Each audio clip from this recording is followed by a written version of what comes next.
Hello everyone, my name is Professor Albert Nygren. I teach cinema studies at Rutgers University, but I'm also the executive director and the curator of the New Jersey Film Festival. I'm actually the founder of the festival, which came into existence back in 1982. So our biannual festival has its 42nd anniversary starting on September 8th and will run through October 8th on select Fridays and Sundays throughout that period. If you'd like more information, go to our website, which is njfilmfest.com, click on current events, and work your way to that little red button which says tickets, screenings, and info, and it'll pop you to our Eventive website. We're partnering with Eventive. They are the major streamer of movies in the United States. Sundance uses them, major film distributors use them, and we'll be showing the movies online and in person between that period. And you can check out all the wonderful films that we'll be screening. There'll be about 19 films that are in competition for Best Feature, Best Documentary, Best Experimental, etc. And we'll be doing a best of the Summer Film Festival that we run as well. And there'll also be a special musical performance. But I'm here today to talk to John Evans, who's a professor of dance at Rutgers University.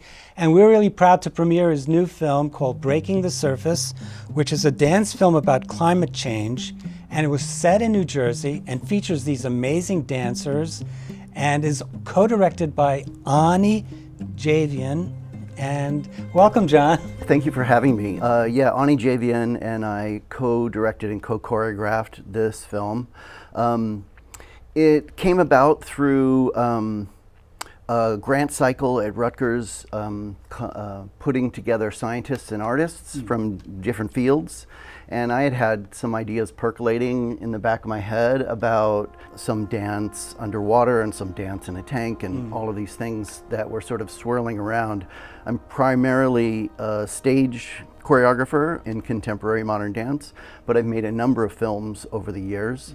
So when I hooked up with some of the scientists as collaborators, some of the ideas started to formulate and solidify a little bit.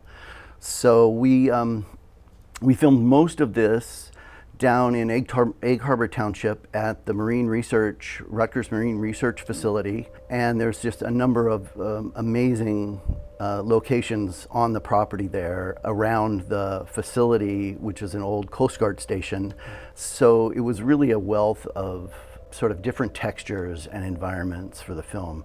And I shot at least half of it with a drone.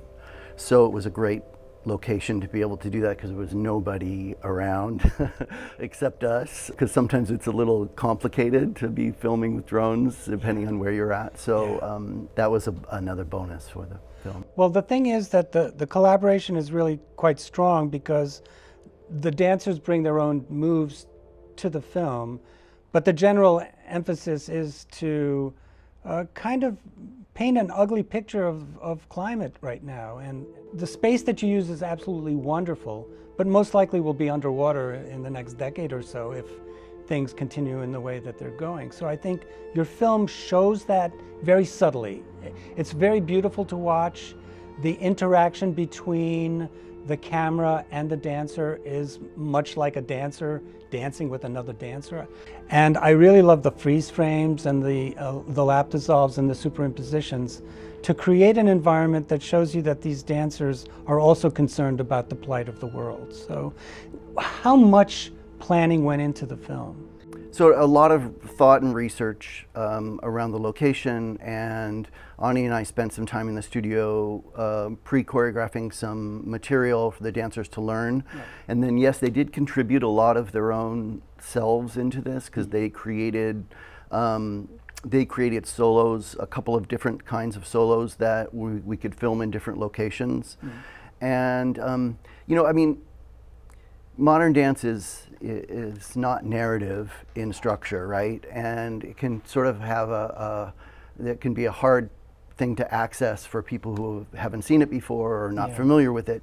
In film, it's a little bit easier because it's so much more visceral, it's so much closer. And we didn't want to overtly address the issue. You know, we wanted to have a resonance in the film that would draw attention to it. And bringing collaborations between arts and sciences together to sort of bring attention to issues that are facing society today and the world today is, I think, one of the better ways to get people who are not thinking about it to start thinking about it. So that sort of finding that fine line where you're not hitting them over the head with a baseball bat about the issue, but still having a resonance. And we were also very cognizant about not being too depressing. I mean, we wanted it to be hopeful in some way in the end, because obviously, you could literally drown in this issue, right? And the seriousness of it for what's coming is immense. Right.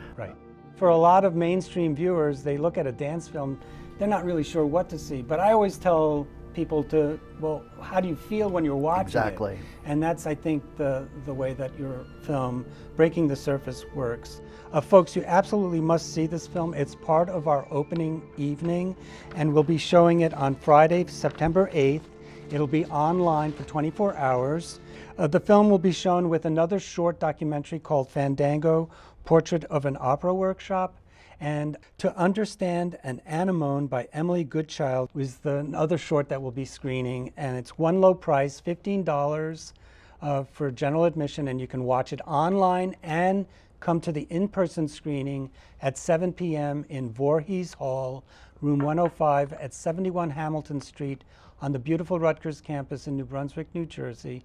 You need more information, go to our website, njfilmfest.com. I want to thank you so much for joining us, and I look forward to seeing everybody at the movies. Thank you so much. Thank you, Al. Thank you.